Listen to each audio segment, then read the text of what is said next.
Hi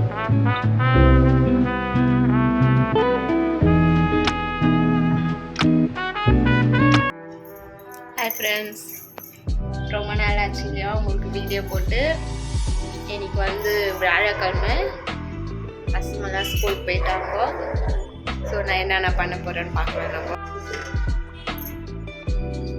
புளியோகரை பண்ணவங்க கத்தலை. இது வந்து டிஃபன் பண்ணேன்.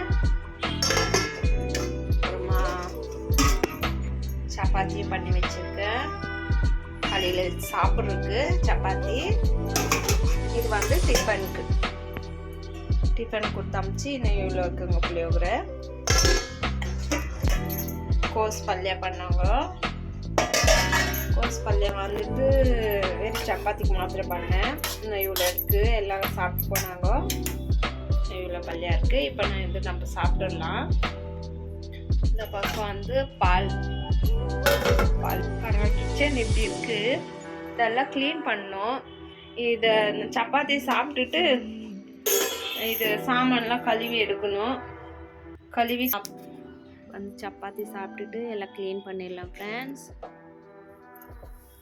பாருங்க, சப்பாத்தி சாப்பிட்டுட்டு எல்லாம் க்ளீன் பண்ணிவிட்டேன். க்ளீனாக சாமான்லாம் கழுவி எல்லாம் க்ளீன் பண்ணி வச்சிட்ருக்கேன். இன்னும் என்ன இருந்தாலும் நம்மளுக்கு சாப்பாட்டு வேலை தான். இப்போ போயிட்டு நம்ம ரசம் வைக்கிறதுக்கு ரெடி பண்ணலாம். ஜார் எடுத்துட்டுருக்கேன். இதில் வந்து சப்பாத்தியும் புளியோகரையும் மிக்ஸ் ஆகிடுச்சு ஃப்ரெண்ட்ஸ். மத்தியானத்துக்கு தான் சாப்பிடணும் அது பசங்க வந்தால். இப்போ இதில் வந்துட்டு ரசத்துக்கு ரெடி பண்ணிடலாம். அவங்க சீரகம் எடுத்துட்டுருக்கேன், மிளகு, பூண்டு, இஞ்சி எடுத்துட்டுருக்கேன். இதில் வந்து 3 தக்காளி, கொத்தமல்லி நல்லா வாஷ் பண்ணுறதுக்கு தண்ணியில் போட்டு வச்சுருக்கேன். புளி ஊற வச்சுட்ருக்கேன். இப்போ வந்து இந்த நம்ம மிளகு சீரகெல்லாம் அரைச்சின்னு வந்துடலாம் ஃப்ரெண்ட்ஸ்.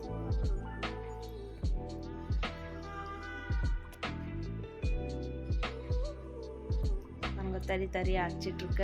இந்த அளவுக்கு போதும். இப்போ நம்ம ஒரு தட்டில் இது மாற்றிடலாம்.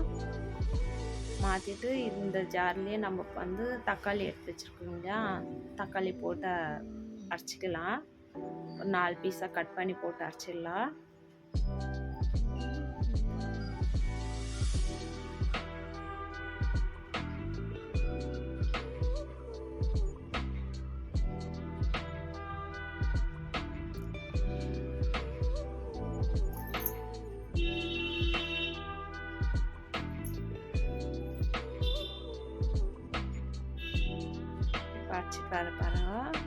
பாருங்க, இந்த அளவுக்கு அரைச்சிட்ருக்கேன். இப்போ நம்ம தாளிச்சிடலாம் ஃப்ரெண்ட். எண்ணெய் ஊற்றிக்கலாம். அந்த கரண்டியில் ஒரு கரண்டி எண்ணெய் தான் ஊற்றிருக்கேன். கொஞ்சமாக கடுகு போட்டு காஞ்ச மிளகாய் போட்டுடலாம். இந்த டைமில் இந்த அரைச்சி வச்சுருக்கிறது போட்டுடலாம். ஒன்றும் பாதிமாக அரைச்சி வச்சுருக்கேன். அது போட்டுட்டு மஞ்சள் ஒரு பாதி ஸ்பூன் போட்டுருங்க ஃப்ரெண்ட்ஸ். இப்போவே போட்டு ஏன்னா அது இங்கு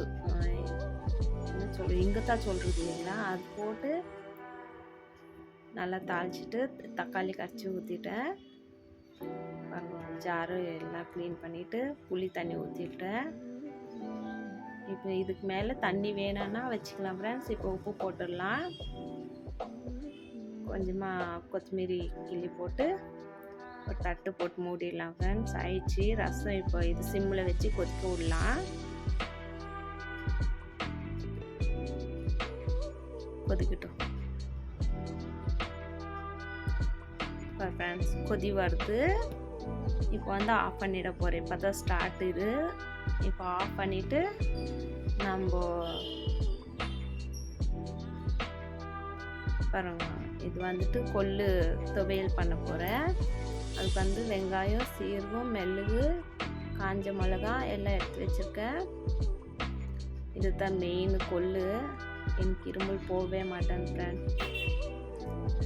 எண்ணெய் ஊற்றிட்டு ஃபஸ்ட்டு பூண்டு போட்டுடணும். ஒரு 6 பூண்டு, ஒரு துண்டு இஞ்சி போட்டிருக்கேன். இப்போ வந்து கொள்ளு போட்டு ஃப்ரை பண்ணலாம் லைட்டாக.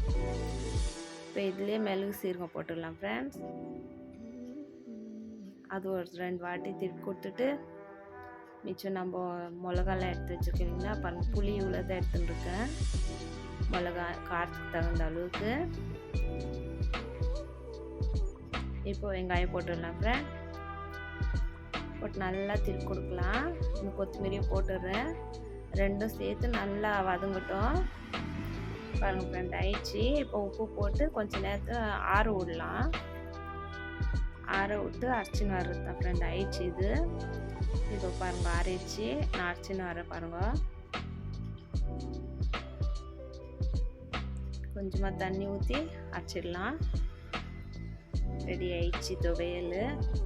இப்போ வந்து நம்ம தாளிச்சிடலாம். கொஞ்சமாக எண்ணெய் கடுகு போட்டு அது பொரிஞ்சு வரக்குள்ளே ஆஃப் பண்ணிடலாம் ஃப்ரெண்ட். ஆஃப் பண்ணிவிட்டு நம்ம இந்த துவையல் போட்டுடலாம். அதில் துவையல் போட்டு இறக்கிடலாம். உங்களுக்கு கட்டியாக வேணும்னா இப்படியே வச்சுக்கோங்க. கொஞ்சமாக தண்ணி வேணும்னா கொஞ்சம் தண்ணி ஆட் பண்ணிக்கோங்க. எனக்கு போதும் பாருங்கள். ரசம் இதெல்லாம் ஆயிடுச்சு. நீங்கள் செஞ்சு பாருங்கள் ஃப்ரெண்ட்ஸ். Bye friends.